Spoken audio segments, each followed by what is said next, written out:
Atualização. Meu filho se tornou um degenerado depois de encontrar uma namorada gótica e me deu um tapa na frente dela para tentar me dominar, então chamei a polícia. Pensei em como poderia fazer minha esposa ver no que meu filho se meteu quando se trata desse estilo de vida, então imaginei que poderia mostrar a ela alguns vídeos sobre o festival para o qual ela acabou de dar permissão para ele ir, e ela ficou horrorizada com o uso de substâncias. Concordamos que meu filho não poderia ir sem supervisão de um adulto.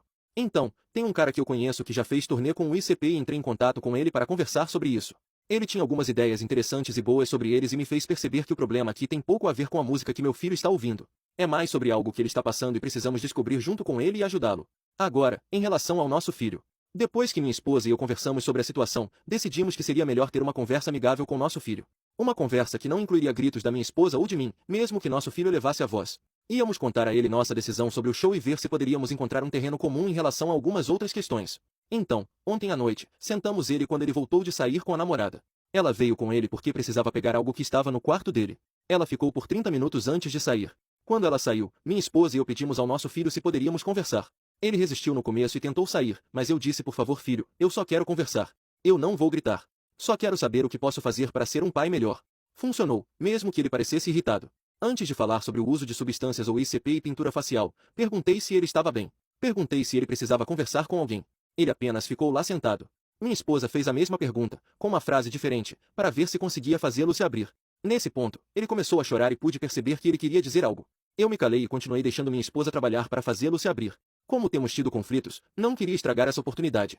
Depois de alguns minutos, ele basicamente disse que ainda estava tendo dificuldades com a separação de seus melhores amigos. Todo esse tempo, minha esposa e eu pensávamos que ele tinha superado isso, mas ele ainda estava tentando lidar com isso. Todos nós choramos, e depois de vários meses em que ele não me deixou abraçá-lo, ele me deixou. Foi um abraço que durou alguns minutos. Senti que tinha meu filho de volta e que ele também me tinha de volta. Depois dessa parte da nossa conversa, abordamos as outras questões sérias, como o uso de substâncias. Perguntei por que ele tinha cocaína no quarto. Ele disse que eu não deveria ter mexido nas coisas dele e que eu precisava respeitar sua privacidade. Eu disse a ele que estava preocupado com ele e que essa era a única razão pela qual fiz isso. Eu disse a ele que a cocaína é uma substância perigosa e que eu sei por experiência pessoal. Ele pareceu surpreso com isso e me olhou confuso. Eu disse a ele que tive um problema com substâncias, especificamente cocaína, e expliquei como eu estava arruinado antes de buscar ajuda e antes de conhecer sua mãe. Ele ficou chocado por eu poder me relacionar um pouco com ele em relação ao uso de substâncias. Eu disse a ele que só queríamos ter certeza de que ele estava seguro. Perguntei a ele há quanto tempo ele estava usando e, para minha surpresa, ele disse que nunca usou. Ele nos disse que não era dele. Disse que um amigo dele deu para ele e estava pressionando para experimentar, mas ele não tinha vontade de experimentar. Calmamente, perguntei a ele se esse amigo era traficante de drogas. Claro que a resposta foi sim. Nesse ponto, não tinha motivo para não acreditar nele, porque ele estava sendo muito aberto sobre tudo. No entanto, perguntei a ele se ele faria um teste de substâncias aleatório se eu pedisse.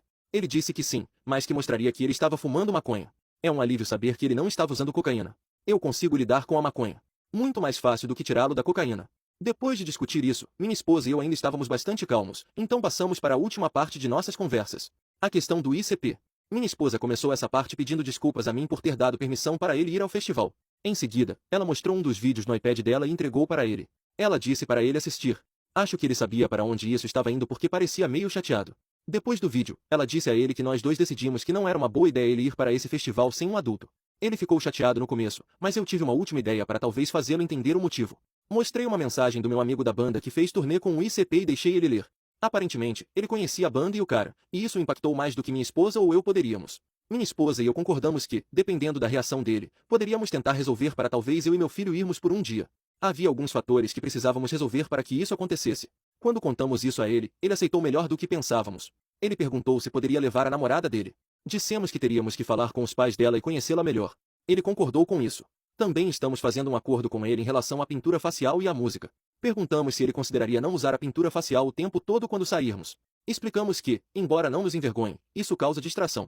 Ele concordou que, quando formos eventos familiares ou jantares em família, ele não usaria, mas provavelmente ainda usaria as camisetas. Achamos que foi um bom acordo. As coisas estão caminhando em uma direção positiva e meu relacionamento com meu filho melhorou nas últimas 24 horas.